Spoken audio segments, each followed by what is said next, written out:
जय हिंद, जय भारत। एक बार फिर से आया हूँ। इस बार मैं क्या पढ़ाने जा रहा हूँ? Abstract noun. एब्स्ट्रैक्ट नाउन भाववाचक संज्ञा। तो आओ देखते हैं उसमें क्या होता है, बताऊंगा और समझो, समझने की कोशिश करो। नहीं समझ में आएगा फिर भी कोशिश तो करो। Abstract noun, abstract abstract abstract noun. Abstract noun भाववाचक संज्ञा।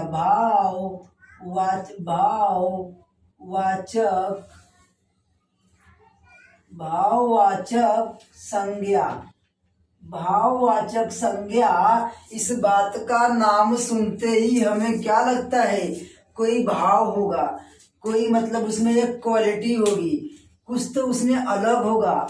वो जो अलग होगा वो शब्द ही इसे बताएगा कि ये भाववाचक संज्ञा में कहाँ जा रहे हैं। एब्स्ट्रैक्ट नाउन है मतलब एग्जैक्टली एक शब्द होगा जो पूरे सेंटेंस का डिपेंड जो होगा उसी के ऊपर होगा और भाव बताएगा, मतलब जो भी भाव है उसमें वो बताएगा। और इसके लिए मैं आप लोगों को इसका एक डेफिनेशन भी बताऊंगा। द नाउन फॉर्म ऑफ, देखो बेटा, द नाउन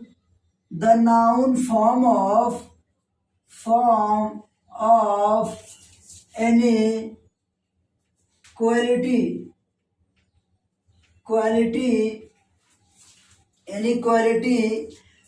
समझ लो। क्वालिटी के बाद क्या होगा? एक्शन। क्वालिटी होगी एक तो जो भी होगा वर्ड वो कोई तो क्वालिटी दिखाएगा, क्लियरिटी एकदम क्लियर दिखाएगा कि क्वालिटी क्या है। क्वालिटी के बाद वो क्या दिखाएगा? एक्शन दिखाएगा और स्टेट दिखाएगा। And state is known as abstract noun.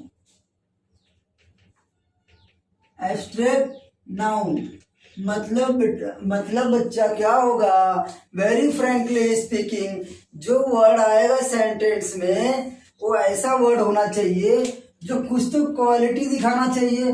Quality मतलब क्या? थोड़ा डिफरेंट होना चाहिए, क्वालिटी होना चाहिए, एक्शन भी होना चाहिए। एक्शन रहेगा तो भी चलेगा लेकिन डिफरेंट एक्शन होना चाहिए और स्टेट के बारे स्टेट भी होना चाहिए। तो मैं बताऊंगा, देखो जैसे गुड हो गया, ये क्वालिटी दिखाता है ना। इसे बोल दिए ही इज गुड बॉय, और ही इज बॉय, वो एक लड़का है तो ये साधारण हो गया।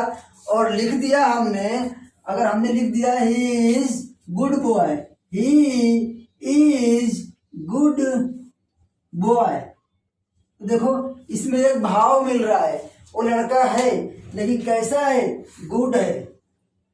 ये भाव मिल रहा है कि नहीं मिल रहा है? मिल रहा है। एक भाव मिल रहा है कि वो लड़का गुड है। जैसे ब्यूटी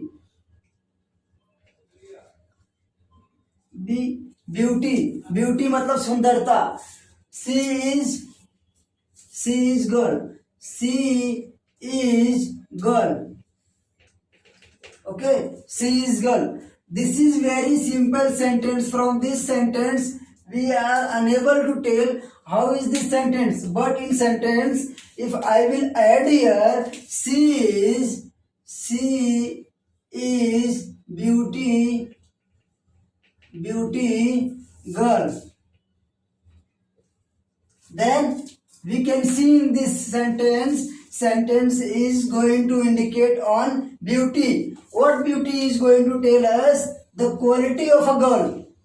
जो गर्ल है उसकी क्वालिटी कौन बता रहा है? ब्यूटी मतलब सुंदरता उसकी क्या है? क्वालिटी है। समझ लिया? क्या समझ लिया? इतना अच्छे से बता रहा हूं बेटा, समझ में आ गया कि नहीं आ गया? I think every student is understood this. It's very simple. I am telling to you. She is beauty girl. It means beauty is going to indicate us the quality of girl. This is the abstract noun. भाववाचक, उसमें एक भाव दिख रहा है। समझ में आया क्या?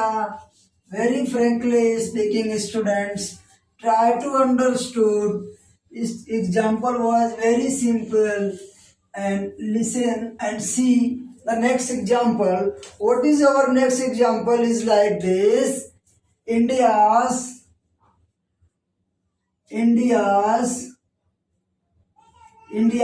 future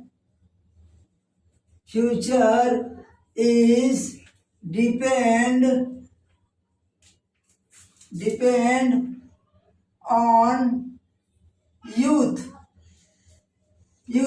भारत का भविष्य जो है युवाओं के ऊपर डिपेंड है। जो युवा है, युवा मतलब जो 12th के 10th से लेके ग्रेजुएशन तक के बच्चे हैं, मतलब 18 से लेके 28 साल तक के। और युवा तो जब तक अपने आप को लोग समझे तब तो कोई युवा ही है, और जिस दिन ना समझे उस दिन बुजुर्ग हो जाते हैं, उसके लिए कुछ उपाय नहीं है। फिर अपना वो जो है अपना देखिए, India future is depend on youth. Bharat का भविष्य जो है यूथ पे निर्भर है। तो आप बताइए, अगर यहाँ पे खत्म कर दिया जाए, India future depend upon old भी हो सकता है, हो सकता था, बॉय भी हो सकता था, गर्ल भी हो सकता था, कुछ भी हो सकता था, मगर किसी को इंडिकेशन ना करते हुए पूरे यूथ के बिरादरी को यूथ को किया कहा गया है। तो जो यूथ है, ये youth is going to indicate this is the abstract noun. What is this? Abstract noun. Abstract noun. I think every student understood from by this example. The next one is, once upon a time, I am telling to you student, once upon a time when APJ Abdul Kalam was in school, a student has asked from he one question. APJ Abdul Kalam एक school में गए थे, एक बच्चे ने उनसे एक सवाल किया था, sir what is the poverty of India?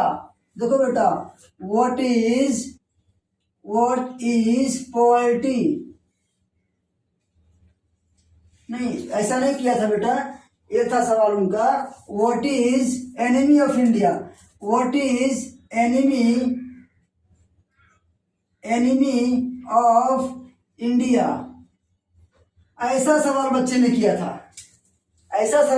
किया था, what is enemy of India? Bharat का दुश्मन क्या है? किससे भारत की दुश्मनी है? क्या है भारत का दुश्मन? इस प्रकार का सवाल उनसे एपीजे कलाम से एक लड़के ने पूछा था, एनिमी ऑफ इंडिया। तो बेटा फ्रेंकली स्पीकिंग स्टूडेंट्स, देखिए यहाँ पे उन्होंने क्या बोला था? यहाँ पे उन्होंने बोला था इंडियाज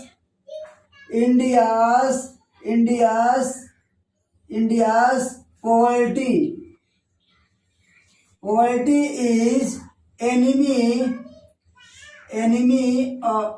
ऑफ इंडिया। भारत की जो है एनिमी ऑफ इंडिया।